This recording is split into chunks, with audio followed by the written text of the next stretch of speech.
Hi, and welcome to Recovered, Interviews with Alcoholics, a podcast from the Magdalen House, a recovery community for alcoholism.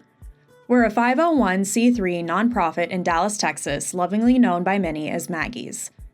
Every first and third Wednesday, we drop a new episode from one of our 3 podcast series. In Recovered, a recovered alcoholic from our community sits down and shares their story, what it was like, what happened, and what it's like now. I'm your host, Laura Wilson, a recovered alcoholic and the communications manager here at Maggie's. Whether you're in recovery, curious about sobriety, or here to support someone you care about, we're really glad you're tuning in. Thanks for being here. Hello, podcast listeners, and welcome to this week's episode of the Magdalen House podcast. For today's episode of Recovered Interviews with Alcoholics, we have Emma Reppeto. So Emma, welcome. Hi. I have known Emma for actually longer than I realized. We go way back, like 15 years, and didn't even know it until Emma got into recovery. So Emma, tell me, what was your first experience with alcohol like? Well, first of all, thank you for having me. I feel like this is an opportunity to use my podcasting voice. Okay. So my first experience with alcohol, I was 14. My mom was still drinking. She was out on a date night with my dad. I don't know what my siblings were doing at the time. But she had some tequila left over in one of her giant Patron bottles, and I grew up in a community where kids started drinking really young, and so I heard about it from peers in the classroom and in the hallways and in the cafeteria, and so I was like, you know what, I want to try this because I wanted to be one of the cool kids. So I took some of my mom's alcohol. I think I mixed it with like lemonade or something. And I was like, okay, I like this. It was a really magical experience. It was like I felt weight slowly lift off my shoulders the more I drank. And I also thought that when you drank, you blacked out after like 2 or 3 drinks. Love that. I know. So I'm like, okay, well, I'm still remembering things and I feel pretty coherent. So I obviously just need to keep drinking more because I must not be doing it right. So I kept drinking. I kept feeling magical. I felt cooler. I felt funnier. I felt prettier, which is ironic because I was completely alone. So no one could experience that except for myself. And then I puked and I went to bed, and I went to my freshman year, probably biology or math, whatever. I went to school the next day, hungover as hell. And I just remember wanting to chase that feeling for as long as humanly possible. So that's what I did. Yeah, a lot of us have that very magical feeling when we first start drinking. How long did that magical feeling last for you? It lasted for a while. There wasn't a ton of drinking in high school until probably my senior year.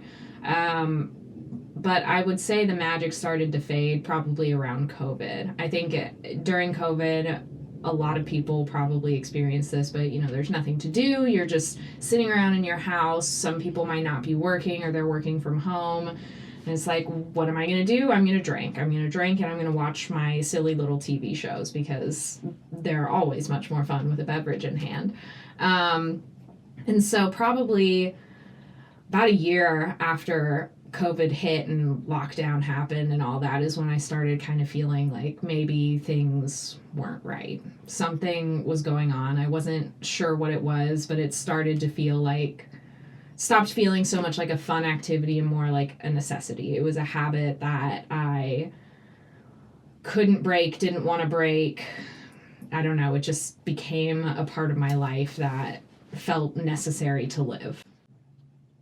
At what point did your drinking switch from magical to medicinal, do you think? Was it during COVID when you were in lockdown? I don't think it was then. I think it was actually few years after that, once I moved out of my parents' house. I moved out of my parents' house when I was 25 years old. I had just gotten a new job.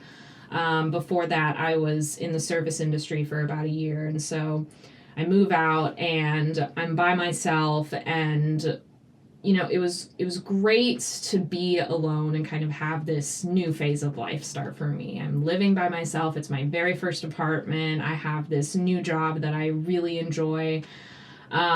But I was very lonely. A lot of my close friends did not live in Dallas, or they had very incompatible schedules. So I just lost touch with them, and I was just hanging out with my boyfriend at the time, who was in recovery or is in recovery. We're no longer together.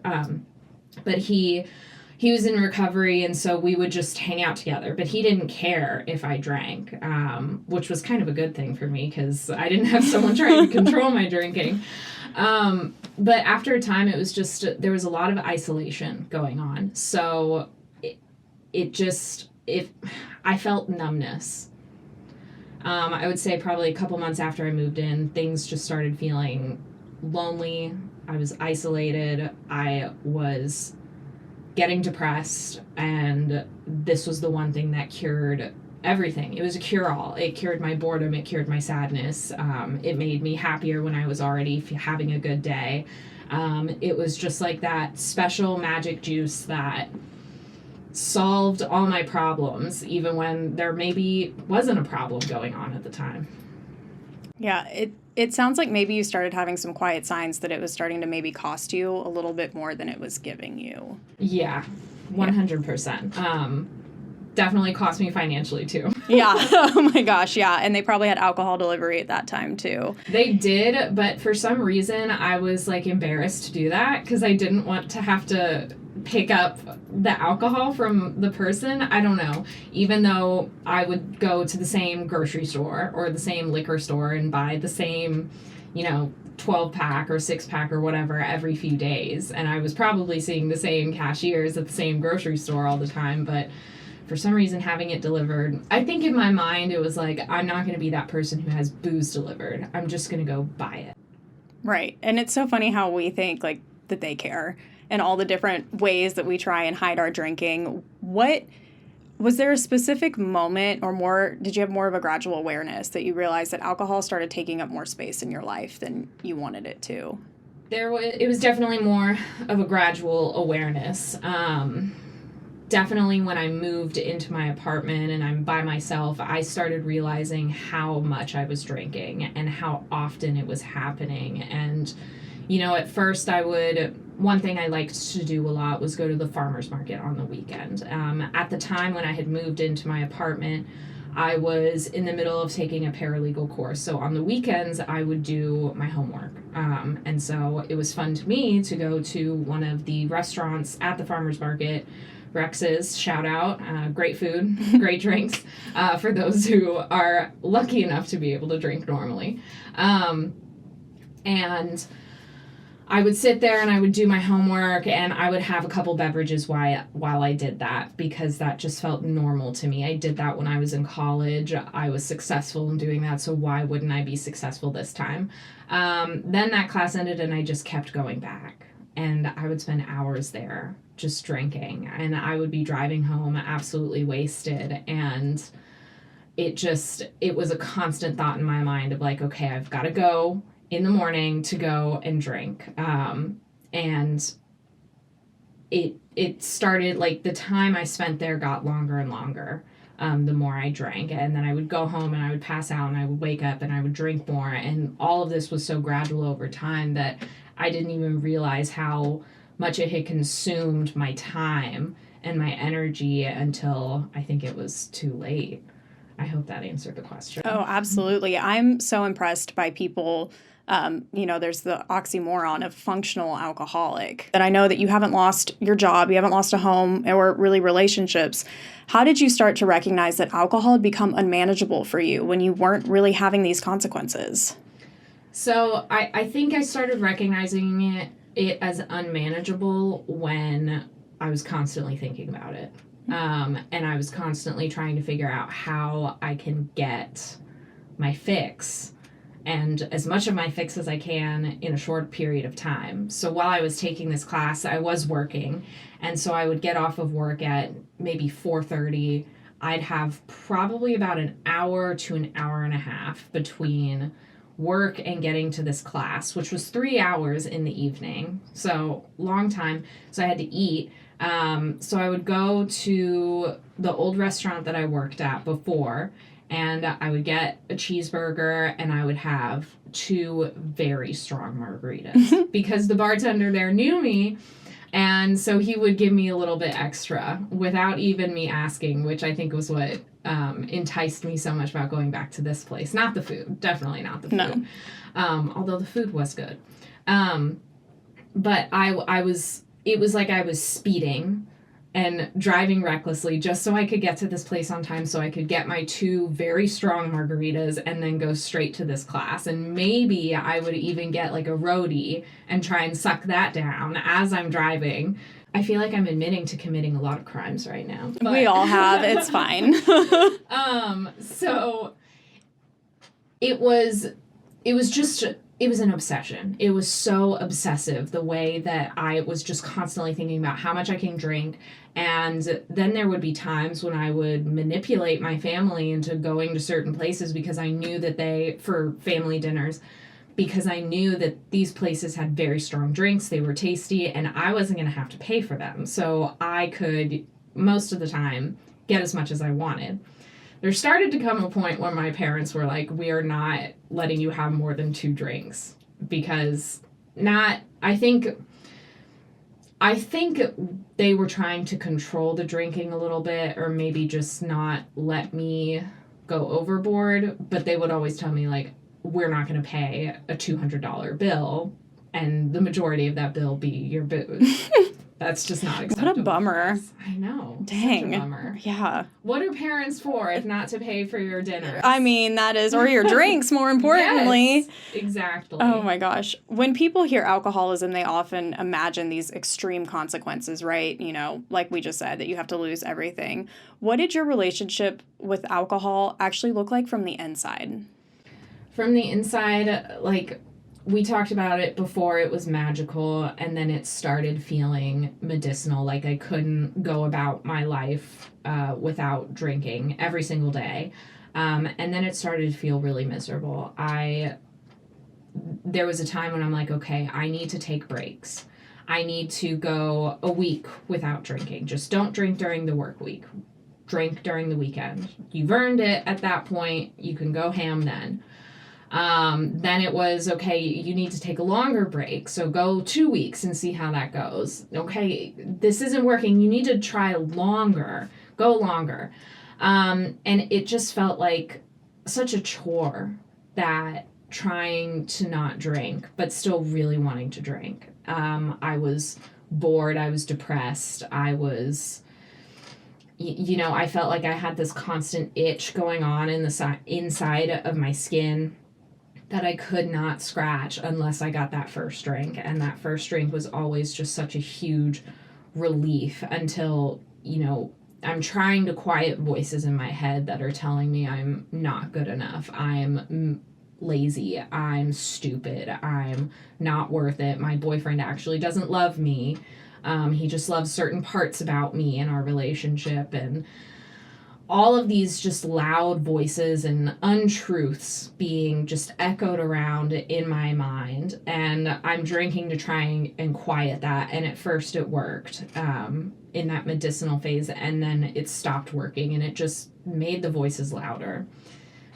But I couldn't, it was like, this is all I know to try and shut this voice up. But I don't know what else to do here except for to just keep drinking. Like, there would be times when I would just be crying in my bathroom, looking at myself in the mirror, wishing I wouldn't drink, and then I would just go right back to the fridge and grab whatever beverage I had in there and just kept on drinking as I'm crying to myself and hating myself and wishing that I could just be normal and not feel like my life revolved around going to work, wanting to drink, going to drink after work, going home and drinking. It was just, my schedule wasn't revolved around what is important in my life now, which is work and family and friends. My schedule revolved around drinking. When can I drink? How much can I drink? How can I get as much as I want? Yeah, I love that you try and set these goal posts for you and your drinking, and okay, like 1 week. Well, I can't make it 1 week, so let me try 2 weeks. It's like we get these shorter and shorter bouts of, being sober, having the absence of alcohol. But as those bouts get shorter, we try and set longer goalposts for ourselves, Yeah. and it doesn't necessarily work. No. So a lot of people, really try and do dry January. We're, when this episode comes out, we'll be in the, I think, third week of January. And how did your dry January go for you when you tried it? Not well. So I tried dry January the year I got sober, which was 2023. Because I had had experiences that really gave me cause for concern, and I had tried a little bit of breaks here and there, and some of those breaks were, I was like, oh, I feel good, I'm not thinking about drinking, which was not entirely true, because, as I've learned in recovery, it's not necessarily the thinking about getting the drink, it's just thinking about drinking in general. Like, the obsession lies in just thinking about the drink, whether it's deciding to drink, not drinking, anything like that. So anyways, I would have those moments when I would not drink and be okay and like, okay, I can do this. And then the instances of concern just kept happening. And so I'm like, okay, I will try dry January. Maybe this will help. Maybe if I can just get a good restart to the year, then I'll go forward and I won't want to drink as much as I used to.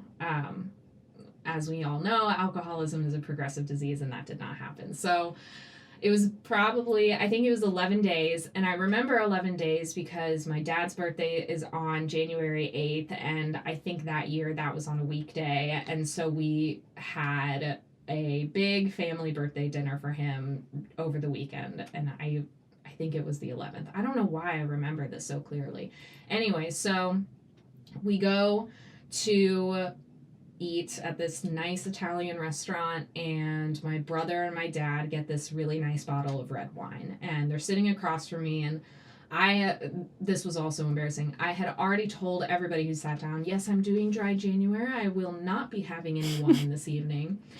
So then my brother and my dad get this wine, they're drinking the wine, and I just keep staring at it. My eyes just keep going back and forth to the people around the table, to the wine bottle, the people around the table, to my brother's glass, my mom, to my dad's glass. It was just back and forth. And that itch came back, and it was unbearable. And so, my mind, I think I'm making a decision to imbibe because it's a celebration, and I want to celebrate my dad's birthday. And I want to partake in the celebration with them.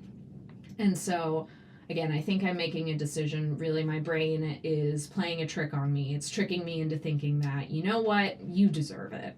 So I end up having some of that wine. And I felt pretty ashamed afterwards. Maybe not that night, but a couple days later, I was like, oh, I can't believe I did that. I really made this promise to myself, like, I'm going to do dry January. I'm going to actually do it. And it's going to be great. And then I didn't do it. And I have heard the phrase damp January. So I was like, okay, I made a concession. I was like, I'll do a damp January. So I still drank throughout dry January, probably not as much as I would have drank normally, because I really wanted to prove to myself that I could be normal around my drinking.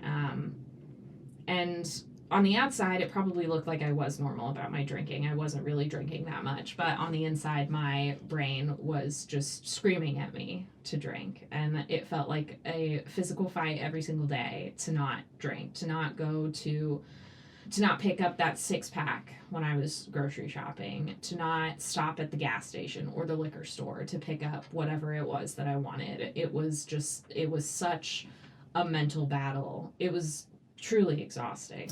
After January was over, I went back to my normal habits, and it just got worse from there. The misery continued. You said earlier that your mom was still drinking. Mm-hmm. Spoiler alert, Emma's mother has been in recovery for 13 years. How did that shape your understanding of alcoholism before you even started, looking at your mother's experience? How did that shape your understanding of alcoholism before you started questioning your own drinking? I'm going to be honest, it didn't shape my understanding of alcoholism all that much. What I did understand was that I understood that there were people who were alcoholics who had drinking problems, who needed help to do that, and that help was the 12 steps. And I saw it work in my mom, and so I knew that it was an option, and I knew that it was an option for some people. I never thought it would be an option for me because I never thought that I had that problem. I remember there was a time my mom tried to practice sharing the message with me, which I didn't realize at the time that's what she was trying to do. This was when I was in like high school, so she probably would have been like starting to share the message, starting to do 12-step work early in her sobriety. So she talks to me about it, and she's trying to tell me about the allergy and all that. And I was like, what are you talking about? There are some people who are actually allergic, who get like hives and stuff. And she's trying to explain it to me, and I'm just like, you're wrong. What are you talking about? This doesn't make any sense. So I think after that, she didn't really try anymore. But my understanding really was that I didn't really understand that it was a disease. I understood it was a problem, and it was something that people go through, and it's sad, and I had sympathy about it, and I realized that it was something out of people's control. But again, it was always this thing outside of me. It was even with my mom and growing up watching my mom drink and then go through recovery and deal with that, it was still not about me, if that makes any sense. I didn't really kind of understand alcoholism until I started learning about it myself through my own experience and reading the book. So you did not go through like a formal like rehab or inpatient or outpatient program at all. How did you end up in an AA meeting, or how did you get started in working the steps? So, as you have said, my mom's been in recovery for 13 years, I think going on 14 now. So I knew about the program since I was 14 years old for quite a while. And so there was actually a time when I went to Al-Anon. So that was really my first foray into doing the steps. I did not do them very thoroughly, to be completely honest, because there were parts of my life that I was not willing to let go of, mainly the boyfriend at the time. And so I was going to Al-Anon trying to deal with the boyfriend who wasn't doing what I wanted him to do, and thinking like, okay, if I just learn how to deal with my lack of control over other people, then I'll be okay and I won't have to drink so much. Because in my mind, there was a lot going on at the time with him, and I would drink over that because I would be sad or I'd be angry, or just with my own personal feelings. And so I'm going to Al-Anon to try and figure that out, and not really doing the work. And there was a time where basically my sponsor at the time was like, she fired me. She didn't say it so abruptly like that, but she fired me because I was unwilling to follow some directions from her. So that was really my first foray into the program. How I got into the program myself, basically once I started to figure out that something wasn't right in the way that I was thinking about drinking and in the way that I was drinking, I reached out to my mom, and because I really just didn't know who else to talk to about it. And I knew it worked for her because she's been sober for so long. She was involved with Maggie's and other centers where she would go and share the message. And so I talked to her about it. I remember it was just one day at work. It was a thought that hit me like a big yellow school bus. And the thought was like, you're an alcoholic and you need to do something about it. I think I was hungover, so that there was that like anxiety. Yeah, that moment of clarity. Yes. Yeah. And so I start taking these tests of like how to tell if you're an alcoholic. And then they weren't giving me quite the results I wanted. So I was like, okay, tell me how to know if I'm a functioning alcoholic. And still those tests weren't giving me the results I wanted, which was that I'm not an alcoholic, but the results were telling me otherwise. So then I'm freaking out about it all day, and I call my mom, and she talked to me like she would have talked to a sponsee, which is really what I needed at the time. I didn't need her to coddle me or baby me or tell me that everything's going to work out. I mean, she did tell me those things, but she didn't tell it to me like I was her daughter. She told me to read chapter 3, more about alcoholism, and she's like, Fred's story is in there, and Fred's story is a really great story. It was very relatable to me. And she's just like, look for the things that you can relate to. And so I read it, and there were a lot of things that I could relate to, even though I didn't want to relate to it. So I read that chapter, I have my freak out moment, and then she takes me to an event here at Maggie's where Sandra Looney shared her story, which made me cry because I was like, I feel all of the things that you say you felt before you got sober.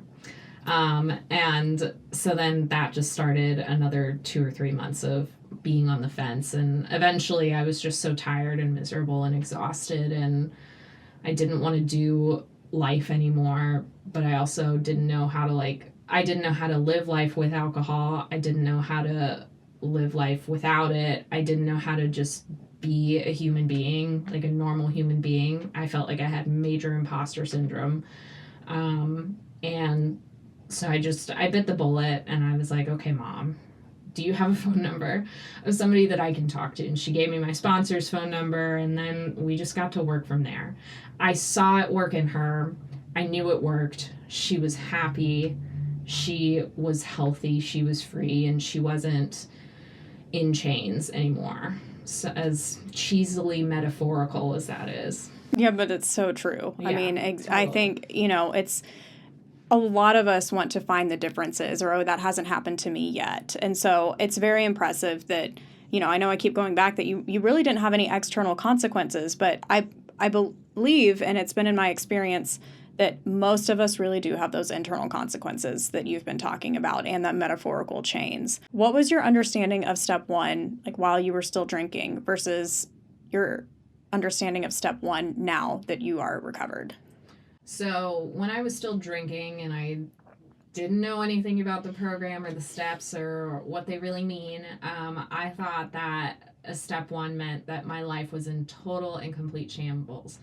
I thought that step 1 meant that I had to lose my home, lose my car, lose my job, lose all my friends, have my family be cut off from me.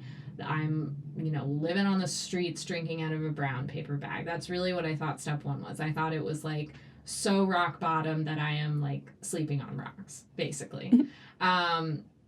And so because none of those things had happened to me, in my mind, I'm like, okay, well, I'm not an alcoholic because it's really not that bad. On the outside looking in, you would not think that I had a problem.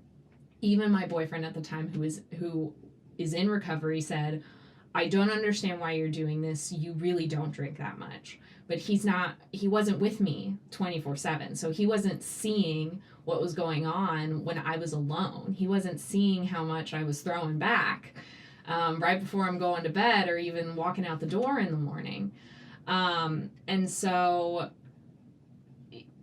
so I didn't think that it was what I know now, which is that when it comes to drinking, I cannot manage anything. Like, I heard it in a meeting here once that my life is unmanageable, not because I've lost everything, but I am unable to manage my drinking. And that's really where the light bulb kind of clicked on for me, because I could not manage my drinking. And when somebody put it that way, it was almost a relief, because I finally understood, like, this is really what it means. It means that I'm at my lowest point internally. I felt just empty, completely disconnected from reality and unmoored from life, and just like nothing made sense anymore. The only thing that made sense was alcohol sometimes makes me feel better. And even if it's not making me feel better, at least I'm not feeling as much as I was before I started drinking. And I couldn't manage that decision to drink, and it was a powerless place to be. Talking about your description of what you thought step 1 looked like, what would you say to someone who feels like their story isn't, quote unquote, bad enough to ask for help? I would say read the book, honestly. Not because, like, yes, it'll solve your problems, but because I didn't get an inkling of what really my problem was, like, with my mind and with my body until I read the book and until somebody said, look for something you can relate to. And I actually, I think when my mom told me that, I was in such a place of desperation that I was like, I am willing to look for the similarities because I want to figure out what my problem is. I was going to therapy and just all of these things. But I would just say, if you're really questioning it, go to a meeting. There is no harm in going to a meeting or talking to someone and just asking some questions, hearing about someone's story. When I met with my sponsor for the first time, and she's telling me about her story and how she drank and how she felt, I felt such a connection to that because I thought that I was the only one that felt so miserable and lonely and depressed and isolated and all of those things. This deep demoralization. I thought I was the only one who felt like that. And when she's talking to me and telling me that she felt that way too, I didn't feel so alone anymore. And that was also a moment when I realized, okay, maybe I can benefit from this. Maybe this is the answer to my problem. Because if she drank like I did, maybe even worse, and she felt all of the same things that I'm feeling right now, then maybe whatever she did can work for me too.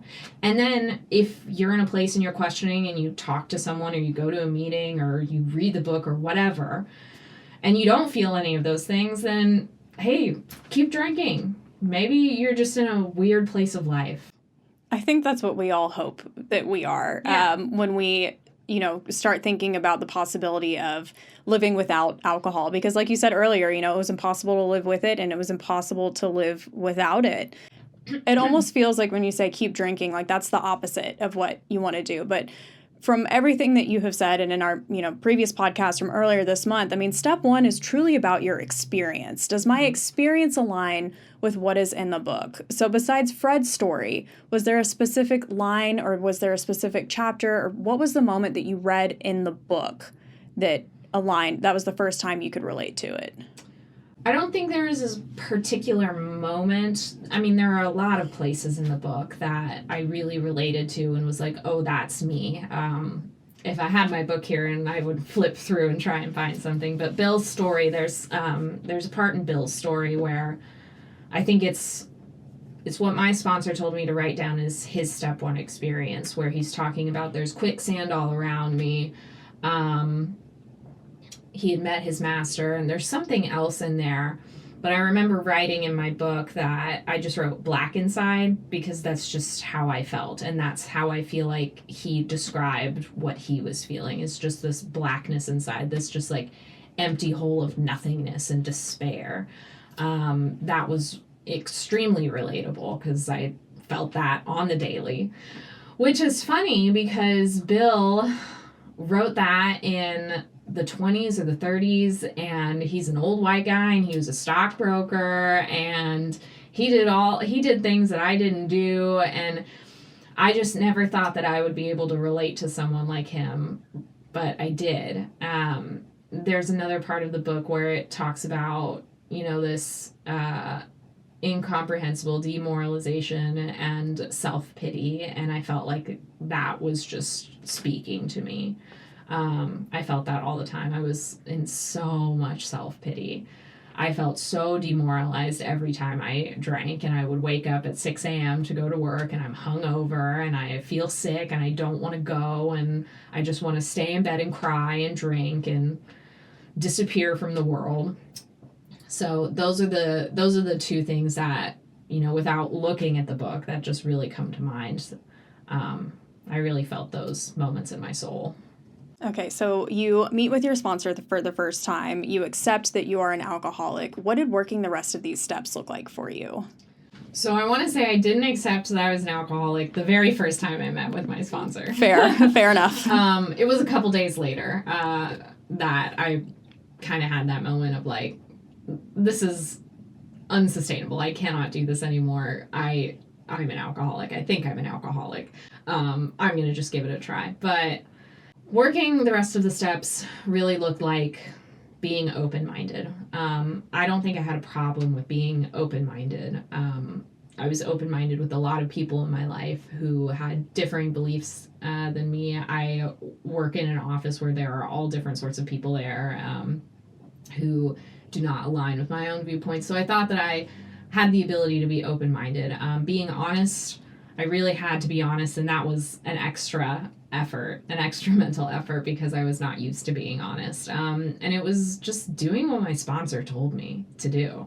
If she told me to go to a meeting, I went to a meeting. If she told me to go volunteer, I went to go volunteer. If she told me to call her when I was feeling upset over something that I didn't think was a big deal, I would call her the next time I felt upset over something that wasn't a big deal, like getting cut off in traffic.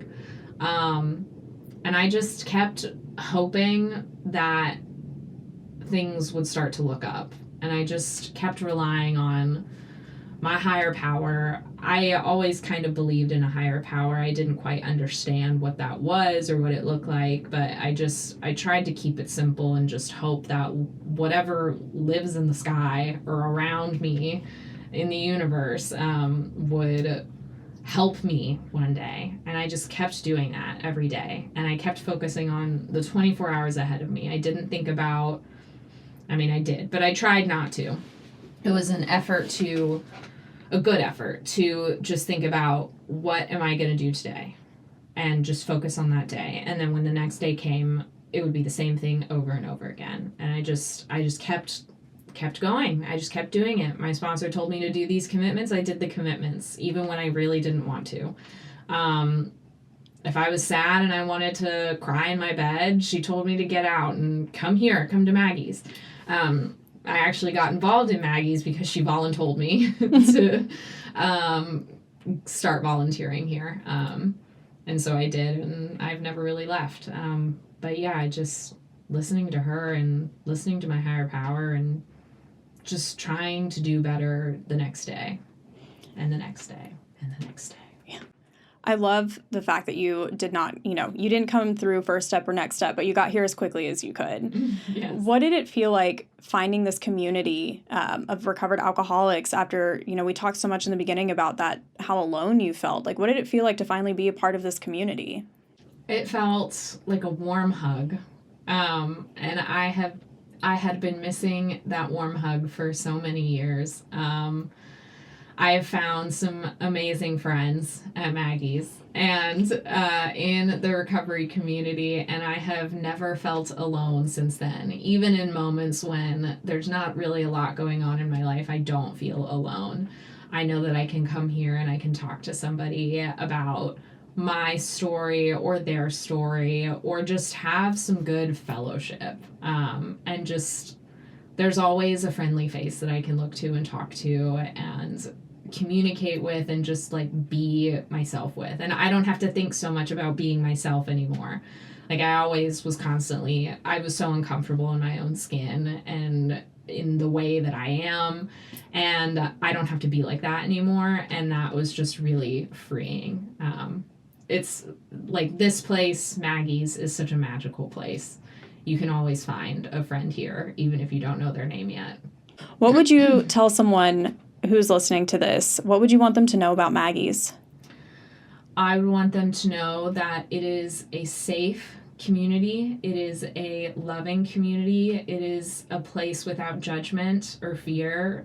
They will welcome you with open arms, whether you're here for first step, next step, or to volunteer, or just to hang out. You are always welcome. And like I said before, there's always a friend here.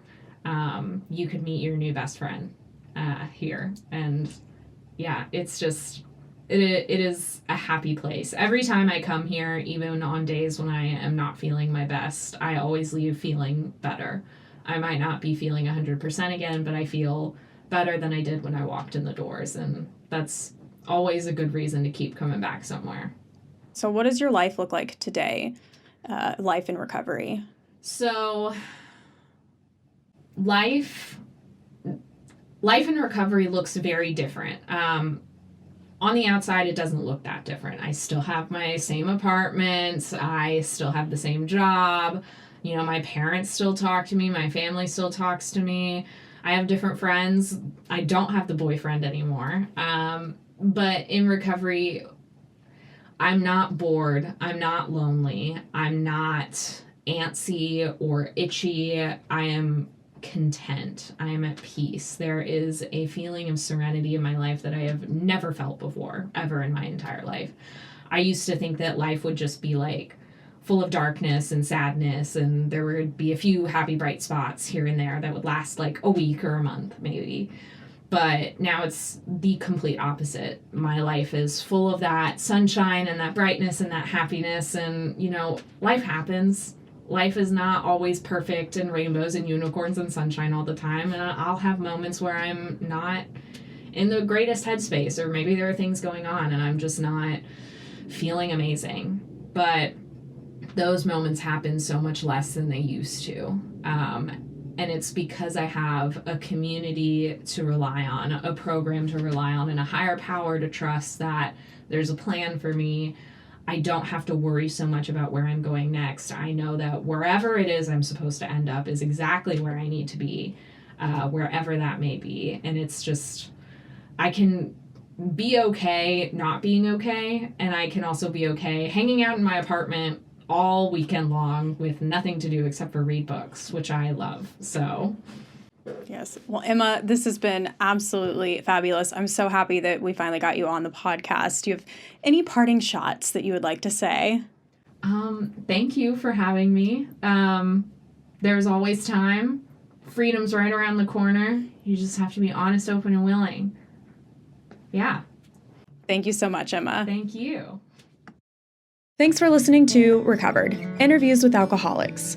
If this episode has offered hope, clarity, or comfort to you, please consider making a donation to the Magdalen House. By paying it forward, you help make sure the next alcoholic gets the same chance, completely free. You can give anytime at magdalenhouse.org. We release new episodes every first and third Wednesday, so be sure to tune in. Want to learn more or stay connected? Visit magdalenhouse.org or find us on social by searching The Magdalen House. The Magdalen House is a privately funded 501c3 nonprofit in Dallas, Texas, and every program we offer is possible because people like you choose to give. Thank you for helping us change and save lives.